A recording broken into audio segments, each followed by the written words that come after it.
Salut les amis, bienvenue sur FryHD, la chaîne où on parle moto, Harley Davidson, et plus particulièrement de mon Road Glide spécial, puisque c'est ma moto. Je vous remercie d'avoir regardé la vidéo précédente sur les 20 ans de la concession Harley Davidson de Limoges. C'était un événement particulier, vous avez suivi le jour même alors qu'il faisait pas beau, ma vidéo a été regardée également de nombreuses fois, et je vous en remercie. Je vous rappelle également que la musique que vous entendez en générique est disponible, c'est une musique originale, elle appartient à la chaîne, et vous pouvez la télécharger sur www.fryhd.net. Aujourd'hui, on se retrouve pour une nouvelle vidéo des motos de mes abonnés. Vous me l'avez réclamé pendant un petit moment, et j'ai pas eu le temps jusque-là d'en refaire une, on s'était arrêté sur le 11e épisode, on va attaquer aujourd'hui le 12e épisode. On attaque tout de suite avec la moto d'Alexandre, ça sera notre première moto. C'est un Softail Heritage classique de 2015. Il a très peu de kilomètres puisqu'il fait 14 500 km pour une moto de 2015, donc c'est pas énorme. C'est un moteur 103, soit 1687 cm3. Voilà, donc l'héritage Softail, je trouve que c'est une moto qui garde toujours l'esprit des anciennes Harley Davidson. On dirait un petit peu un petit Road King. C'est un cadre Softail, donc plus léger, plus petit, plus maniable. Elle a tout d'une grande par contre, hein. C'est vrai qu'avec ce gros garde-boue à l'avant qui est similaire au garde-boue des Road King, on garde vraiment l'esprit. La sienne en plus, on a les pare carter, on a les 3 phares à l'avant, le pare-brise, vraiment à la manière d'un Road King. Moi ce que j'aime beaucoup sur cette moto, c'est l'esprit vintage. Et puis bien sûr le mélange avec cette peinture grise et tous ces chromes. Moi je suis pas très chrome, hein, j'en ai pas sur ma moto. J'en ai eu un petit peu quand j'avais mon Softail standard, mais c'est pas ce que je préfère. Mais je reconnais que là, dans ce style-là, c'est parfait évidemment. En plus, on a les pneus à flanc blanc, ça rajoute encore sur ce côté vintage. Je dis ok pour les valises en cuir, on est toujours dans l'esprit de cette moto. Par contre, c'est vrai que les rivets, moi je suis pas fan du tout des rivets. J'aime pas trop ça, je trouve que sans les rivets, ça serait vraiment parfait. Bon, c'est une moto qui a été choisie, j'imagine aussi pour son confort, puisqu'on voit qu'il y a une selle confort, et tout est installé pour la passagère. Et alors, ce que j'adore, moi, sur cette moto, c'est le réservoir d'huile, en forme de horseshoe. C'est, je trouve, magnifique et ça va tout à fait avec le style de la moto. Voilà, c'est un moteur twin cam, c'est des moteurs qui sont hyper fiables et j'aime beaucoup le bruit aussi de ce moteur. Softail Heritage, une moto vraiment classique de chez classique, dans l'esprit pur Harley Davidson. Très très belle moto. Allez, on passe à la suivante. Deuxième moto, c'est la moto de Christophe. Je rappelle que je prends toutes les motos dans l'ordre d'arrivée, c'est-à-dire que je les choisis pas. C'est vraiment l'ordre dans lequel je reçois toutes ces motos, et aujourd'hui j'en ai pas loupé une seule, c'est-à-dire que je les passe toutes, y compris si ce ne sont pas des Harley Davidson. Je ne m'arrête pas à la marque, vous pouvez m'envoyer tout type de moto, évidemment. La moto de Christophe. Il m'a envoyé un petit mot également avec un descriptif assez complet de sa moto, donc vous l'aurez tout de suite reconnu, c'est un 48. Avec un guidon type cross, c'est pas vraiment un drag bar cette fois-ci, il remonte légèrement sur les côtés, on le voit très bien là sur cette photo de droite. J'aime beaucoup la forme de ce guidon, je trouve que ça va bien avec l'ensemble de la moto. Pas mal de photos, donc on va pouvoir étayer tout ce qui a été installé sur cette moto. Le guidon type cross, la grille de phare, les échappements Vance, donc ce sont des shortcuts qui font énormément de bruit habituellement. On a un filtre air type CVO, le même filtre air que celui que j'ai sur ma moto.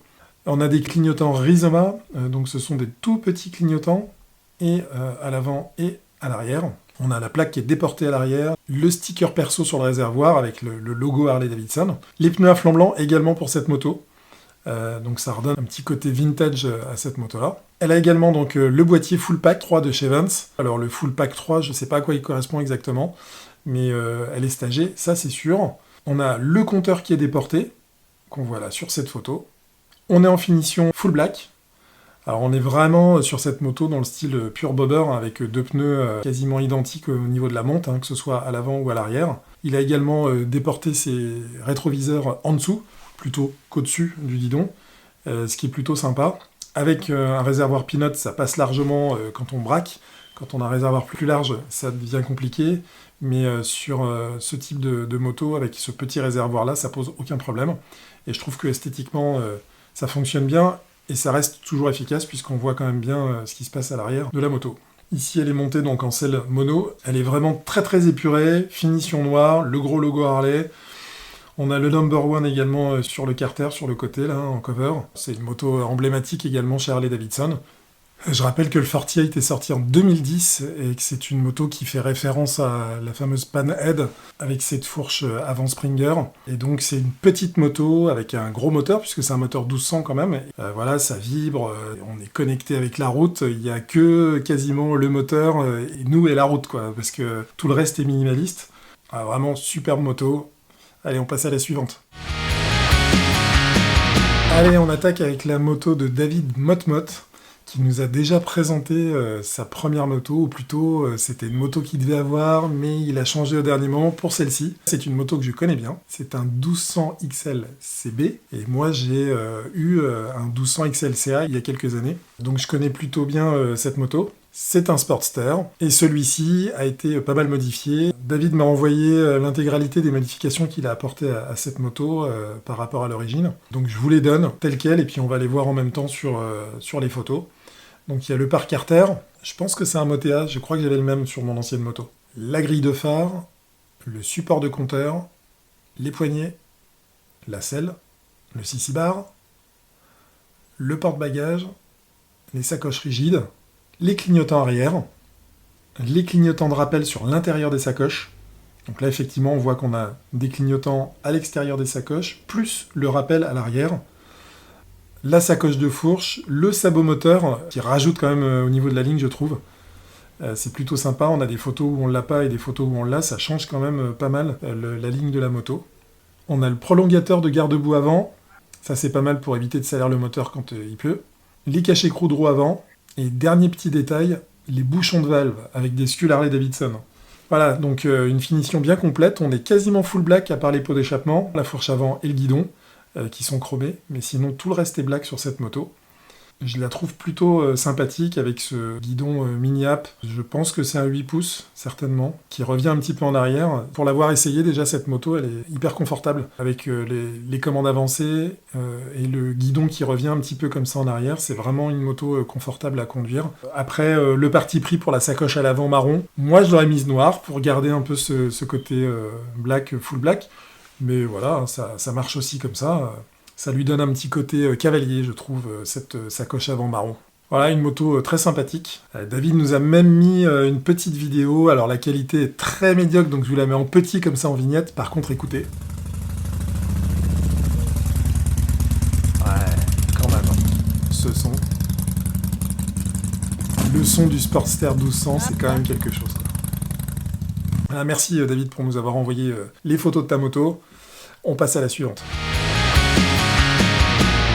On passe à la moto de Jean-Michel, qui est une moto vraiment particulière. Elle a nécessité 5 ans de travail, cette moto. Et je vais vous donner quelques infos, mais j'en ai peu, en fin de compte. Et Jean-Michel m'a proposé de se rencontrer, parce qu'il habite pas très loin de chez moi, pour qu'on fasse un jour une présentation vidéo. J'ai pas eu le temps pour l'instant de le recontacter. Ça pourra se faire éventuellement. Dites-moi en commentaire, d'ailleurs, si vous voulez qu'on la présente, cette moto. On va déjà voir ces 3 photos qu'il m'a envoyées. Donc, pour information, c'est une moto qui est issue d'un Softail custom des années 80, mais vous allez voir qu'il n'y a rien en fait d'origine sur cette moto. Tout a été modifié avec des pièces adaptables ou des pièces qui ont été carrément usinées, faites maison. Et le moteur, c'est un moteur SNS 124. Voilà, elle est incroyable. Franchement, elle est superbe. Ça a été fait avec bon goût. Elle est sobre, elle est épurée. Black plus chrome, c'est magnifique. On voit au niveau du freinage avant et arrière, donc du Performance Machine, donc c'est ce qu'il y a de mieux. Je pense que le filtre à air, c'est un supercharge de chez Kuryakin. En tout cas, il a la forme, il ressemble à ça. J'ai pas plus d'infos que ça sur cette moto. On voit le moteur SNS avec sa forme vraiment spécifique. Cette fourche, Springer, le petit phare olive à l'avant et le mélange vraiment, je trouve, très très équilibré entre le noir brillant, le chrome. Les rivets, je l'ai dit tout à l'heure, je suis pas fan des rivets, mais là c'est sur de la carrosserie et c'est de la peinture là. Tout est vraiment fait de manière très propre. Les longues pipes ici, les tubes qui vont très très loin derrière sur la moto. Je serais vraiment curieux d'entendre le son de cette moto. Elle est vraiment atypique. On a l'impression qu'elle vient des États-Unis cette moto. Chapeau, super boulot. Merci Jean-Michel de nous avoir envoyé les photos de ta moto. Et puis peut-être un de ces 4, sait-on jamais, si on se croise quelque part dans la région ou si on réussit à se capter un de ces jours. On passe à la suivante. Voilà, moto suivante. Là, on est vraiment sur une moto emblématique, en tout cas pour le moteur, puisque c'est un Shovel. C'est donc un moteur 1340 de 1978. On dirait vraiment pas que cette moto date de 1978, hein. C'est assez incroyable l'état dans lequel elle se trouve. Alors, j'ai que 2 photos pour cette moto. Néanmoins, avec cette photo un peu zoomée, on voit qu'elle est en parfait état. Elle est incroyablement bien conservée et donc son propriétaire, The Duke, me dit qu'il en prend grand soin et qu'il l'entretient avec passion et là, vraiment, ça se voit, quoi. On l'a décrit un petit peu. Gros garde-boue à l'arrière, type un peu Fat Boy. Les Fat Boy, les anciens, les tout premiers Fat Boy, on va dire. On a une couleur qui n'est pas noire, je pense que c'est un petit peu marron, en tout cas, elle n'a pas l'air noire, hein, c'est pas un vivid black, ça tire un peu vers le marron, c'est assez atypique comme couleur. Là, on a ce gros réservoir, là, ce gros garde-boue arrière, la selle très épurée, le guidon très très haut, c'est certainement un 12 ou un 14 pouces, le phare rond qui est relativement petit par rapport à la taille et la largeur en fait de la fourche, et ses grosses roues, et vraiment elle a un look particulier cette moto, on voit pas tous les jours, elle tire vers le bobber, mais bobber avec un hap, c'est plutôt un peu atypique. Pas de démarreur électrique sur cette moto, on voit le kick à l'ancienne, et puis ce moteur Chevelle, franchement c'est une merveille, je trouve que c'est un des plus beaux moteurs que Harley Davidson ait dessiné. Et puis il y a quelque chose qui me frappe aussi, c'est la taille des disques en fait, à l'avant on a 2 disques, puis un disque également à l'arrière qui est assez imposant. C'est du performance machine, je pense. Alors à l'arrière c'est sûr, et à l'avant aussi. Et alors je vois qu'il y a également des cale-pieds passagers. Là il n'y a pas de selle passager, mais il y a certainement la possibilité soit de rajouter un pouf, ou peut-être qu'il y a une selle biplace qui s'adapte dessus, ou peut-être qu'on s'assoit directement sur le garde-boue, comme ce couple qu'on avait vu partir de Montalivet. Donc voilà, une moto vraiment magnifique. Rien à dire, super entretenue, elle est superbe. Merci The Duke de nous avoir envoyé tes photos. On passe à la suivante. La moto suivante, c'est la moto de Martin. Merci Martin d'avoir envoyé des photos de ta moto, puisque regardez, c'est une BMW, une R18. Voilà, donc c'est ce que je dis, c'est vraiment l'esprit de cette rubrique, et je trouve que j'en ai pas assez souvent. Je suis là pour présenter vos motos, pas forcément des Harley-Davidson. Alors je sais que vous êtes nombreux à rouler sur Harley-Davidson, parce que forcément, je roule sur Harley-Davidson, ça tourne, la chaîne tourne autour de ça. Mais on parle de custom, on parle de motos néo-vintage aussi, et voilà, moi ça me fait plaisir en fait de voir vos motos. Là je suis content que Martin nous ait envoyé les photos de sa BM. Elle est complètement dans l'esprit de la chaîne, puisque c'est une R18, avec ce gros moteur boxer de 1800 cm3, moto que j'ai essayé, alors pas sous cette version-là, je l'ai essayé avec la version Bagger. Je vous remets la vidéo ici de mon essai de cette BMW. Là, on est sur le modèle le plus épuré, on va dire, des R18. Moi, je trouve que c'est une très très belle moto, cette R18, qu'elle a vraiment l'esprit néo-vintage, et puis ce moteur qui est vraiment magnifique quand même au niveau esthétique, c'est vraiment beau hein, comme moteur. Hein. En plus, ce boxer, qui est quand même une grosse cylindrée, on a vraiment de la vie dans ce moteur-là, quand on l'essaye, on a un couple de renversement qui est quand même assez impressionnant, c'est un moteur qui est très très agréable à conduire, et là, cette moto, elle est dans une finition bleue, alors c'est une couleur bien particulière, ça s'appelle Galaxy Dust Metallic. Voilà, c'est ce que me dit Martin. Comme c'est un biton, le deuxième ton, c'est Titan Silver 2 Metallic, qui rappelle évidemment la couleur du carter avant de ce moteur, et des caches-culbuteurs également. C'est pas le pot d'origine, Martin. Le pot d'origine n'est pas du tout comme ça, il est beaucoup plus gros, il est moins épuré en fait, et il mange un petit peu l'arrière de la moto. Là, je trouve que c'est plutôt pas mal ce que t'as fait, puisque t'as mis juste un pipe. Alors j'imagine qu'au niveau du bruit, ça doit être quand même quelque chose, parce qu'il n'y a pas de cartouche dans ces pots-là, me semble-t-il. Ah, mais en tout cas, au niveau esthétique, c'est plutôt pas mal parce que ça dégage la partie arrière de la moto, et puis on voit ce cardan qui est également magnifique sur cette moto puisqu'il est ouvert, et donc on voit la mécanique, et c'est aussi dans l'esprit de ce type de moto néo-rétro. Voilà la fourche avant qui est assez grosse également, qui lui donne aussi ce caractère très épuré, on prend l'air. On a une selle confort, je trouve que la forme du réservoir est magnifique, en forme de goutte d'eau comme ça, là, très très allongée.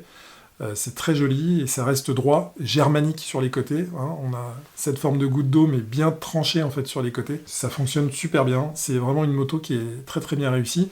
Le seul bémol, moi, que je mets sur cette moto-là, c'est la position de conduite, qui est vraiment particulière, et qui va pas convenir à tout le monde, et moi, j'avais été un peu gêné en fait sur le Bagger par cette position de conduite. Par contre, tout le reste, rien à dire. Et celle-ci, même si elle a un look néo-rétro assumé, elle a beaucoup d'options. Et ça, c'est aussi l'avantage de BMW. Sur cette moto, on a toutes les options du Pack Pro. Donc, on va avoir la marche arrière, même si la moto est théoriquement pas très lourde, mais quand même. On a le régulateur de vitesse, les poignées chauffantes, l'aide au démarrage en côte, ça c'est une option qui est vraiment bien, qui existe aussi chez Harley-Davidson bien sûr. On a les feux de route pro adaptatifs, ça c'est sympa aussi, et puis il y a une alarme également intégrée. La moto est vraiment superbe. Allez, on passe à la moto suivante. Alors la moto suivante, c'est la moto de Maki. Elle a été modifiée quand même pas mal cette moto, mais on reconnaît quand même la base de cette moto, et pour moi donc c'est un slim. La fourche imposante à l'avant, les plateaux en guise de cale-pied, la roue arrière relativement fine, les 2 sorties d'échappement sur le côté, pour moi c'est un slim, et il a été modifié. On est vraiment sur l'esprit du slim. Elle est très jolie, je la trouve très élégante cette moto, tout en arrondi, le garde-boue arrière qui vient bien englober la roue arrière et qui reste fin puisque la roue arrière est quand même assez fine. On a cette selle là qui est tout en rondeur aussi, et puis le réservoir également, le phare avant bien gros, bien rond, et puis toute cette partie chrome qui met en valeur la partie moteur et tout le reste noir, les roues à flanc blanc également pour donner ce petit côté vintage. Elle a la classe cette moto, elle est vraiment belle. Et je me rends compte que effectivement, c'est pas un slim du tout. En fait, c'est dans l'esprit du slim, mais c'est une Yamaha. C'est complètement dingue. Je vois là, quand je regarde le moteur de plus près, ouais, c'est une Yamaha. C'est vraiment incroyable. C'est un bicylindre en V, à 60. On est vraiment dans l'esprit Harley-Davidson. En tout cas, on est dans l'esprit moto américaine, bicylindre. Elle ressemble vraiment beaucoup au slim, avec, on dirait que c'est un slim qui a été modifié, en fait, tout simplement. Ça reste quand même une Yamaha, et c'est quand même assez dingue. Alors, je suis content parce que Maki nous a envoyé aussi une vidéo de sa moto. Donc on va regarder ça. Et ce bruit, écoutez-moi ça, mais c'est incroyable quoi. On est vraiment, elle tourne au ralenti, mais là on est à moins de 800 tours, c'est un truc de fou quoi. C'est assez incroyable. Alors là je suis bluffé total, elle est splendide cette moto. Donc, voilà, là avec la R18 de Martin, et là cette Yamaha, vous me faites vraiment plaisir, vous êtes en train de me régaler là sur cette vidéo, c'est tout ce que j'attends. Vraiment, merci Maki de nous avoir envoyé tes photos et cette vidéo. Et bravo pour cette réalisation parce qu'elle est vraiment magnifique, c'est bluffant, elle est superbe, rien à dire. Je suis bluffé. Et on passe à la moto suivante. C'est déjà la dernière moto de cet épisode. Alors, la moto de Philippe. Alors là, on est sur un terrain connu puisque c'est un Softail standard. C'est mon ancienne moto. Elle est quasiment full stock cette moto, il a rajouté des accessoires, mais en tout cas la base est là. Le filtre à air d'origine, les pots d'origine, on a les jantes d'origine, donc ça doit être un modèle certainement à partir de 2022 je pense, puisque c'est des jantes à bâton et c'est plus les rayons. On a ce guidon mini-app, il a changé la selle pour mettre une selle confort, puisque la selle d'origine c'est une mono, pas très confortable, hein. Je vous avais fait un comparatif entre la selle que moi j'avais installée et la selle d'origine, ici. Bon, le standard, moi je suis fan quoi, forcément j'ai roulé avec, c'est une moto qui m'a emmené partout et que j'ai vraiment apprécié, que ce soit seul ou en duo, ça passe partout, elle est légère, elle est maniable, on peut faire de la ville, on peut faire de la route, c'est vraiment une moto super. Moi j'avais ajouté forcément des accessoires, et parce que je roulais quand même pas mal, donc j'avais rajouté une bulle pour essayer de me protéger un petit peu du vent. C'est une moto du quotidien qui est hyper agréable, le moteur est incroyable, hein, ce moteur 107, c'est vraiment un super moteur. Il est démesuré même par rapport à la taille de cette moto, puisque c'est quand même un Big Twin. La moto reste quand même, somme toute, assez légère. Voilà, donc elle a vraiment la patate. Là, il a rajouté 2 grosses sacoches à l'arrière, elles sont vraiment énormes, donc je pense qu'il y a de quoi ranger un peu. Et je pense qu'il a dû également déporter les clignotants à l'arrière pour ces 2 grosses valises, parce que les clignotants sont d'origine plus rentrés dans le garde-boue. Philippe, n'hésite pas à nous mettre un petit commentaire, si des fois tu peux confirmer ça. Que dire de plus de cette moto, qui me rappelle énormément de souvenirs, et des bons. Voilà, j'en profite pour faire un petit coucou à Quentin, qui a acheté ma moto, et qui, j'espère, profite à fond de cette super moto. C'est la fin de cette vidéo, c'était les motos de mes abonnés numéro 12. Je vous remercie à tous de continuer à suivre la chaîne, de vous abonner. On arrive aux 10 000 abonnés très bientôt. Donc si vous n'êtes pas abonné, allez-y, c'est le moment. Il faut qu'on atteigne ces 10 000 le plus vite possible. Et puis on en reparlera. Je vais prévoir des petits événements pour ces 10 000 abonnés. En attendant, je vous souhaite une excellente fin de journée, un bon week-end, une bonne semaine. On se dit à très bientôt. Allez, ciao. With Fry HD, our spirits ignite.